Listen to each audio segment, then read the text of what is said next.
Vivek, I have known you for over a decade, just over a decade. And every time we meet, you absolutely energize me, you motivate me, you inspire me, you're full of ideas, you're excited about the future. You just said that your best years are ahead. I think the next decade is going to be fantastic on a whole bunch of fronts. Can you share with me what it's like in your mind and how this next decade is going to roll out for the kid, Vivek Ranadivé? Yeah, so we're sitting at an exponential tipping point right now. And, the universe is 14 billion years old. The planet is 4 billion years old. Mankind, about 200, maybe 100,000 years old. And, we started as an organism in the ocean, then we became land and sea and air.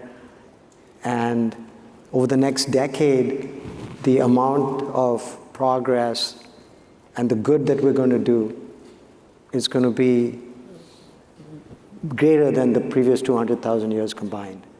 So we've reached this exponential tipping point. And I think of it as a new civilization.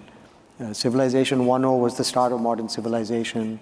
It was driven by the agrarian revolution. By the way, can you hear Vivek? Okay, good. I just wanted. Yeah, it was the age of the artisan. Land was the raw material. Industrial revolution was civilization 2.0, and energy and steel were the raw materials, and it was about the corporation. And now the raw material is not in the ground, it's in the sky. And it's in the mind, it's imagination. And we have the technology where we reach this exponential tipping point where the next 10, 20 years are going to be like nothing the planet's ever seen before.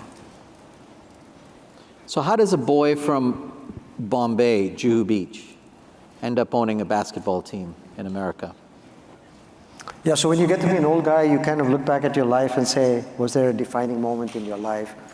And for me, it happened when I was a little boy in Bombay, and I had a little transistor radio plastered to my ear. And I heard these magical words, one small step for man, one giant leap for mankind. I was listening to the Voice of America broadcast the moon landing live all the way to Bombay. And I thought, wow, who are these people that were able to take a man, put him in a box, send him 250,000 miles away to land on a rock flawlessly the very first time.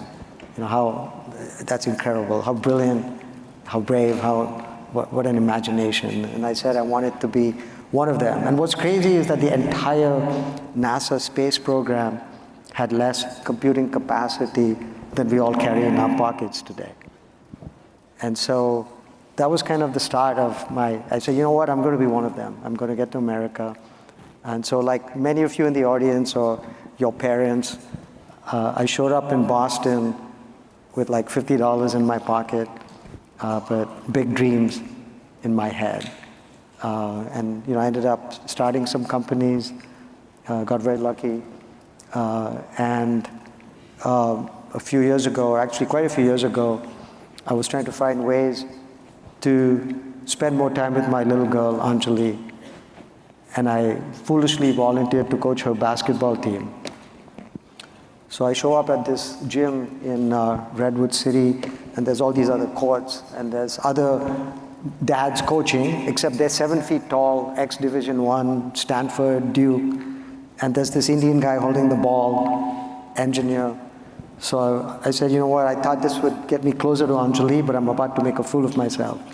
So I hold the ball and look at them and say, girls, today we're going to run. So I made them run up and down for like an hour, but then I said, I got to figure the game out. And I'm a nerd, so I went and I looked at the game and I came up with a math equation for the game. And next practice, I taught them the math equation. They bought into it, and then ended up winning every game, taking the team to the national championship, fell in love with basketball, and then a few years later, my friend and neighbor Joe Lacob was buying the Warriors, and he asked me to join him. So here I am. And then, of course, David Stern called me and said, hey, save the Kings, they're in Sacramento. Big bad Steve Ballmer has a deal to move them to Seattle. And I came to California without a penny. Everything I have, I owe to the great state. So jumped in and bought the Kings, and here we are. Awesome. Very inspiring story.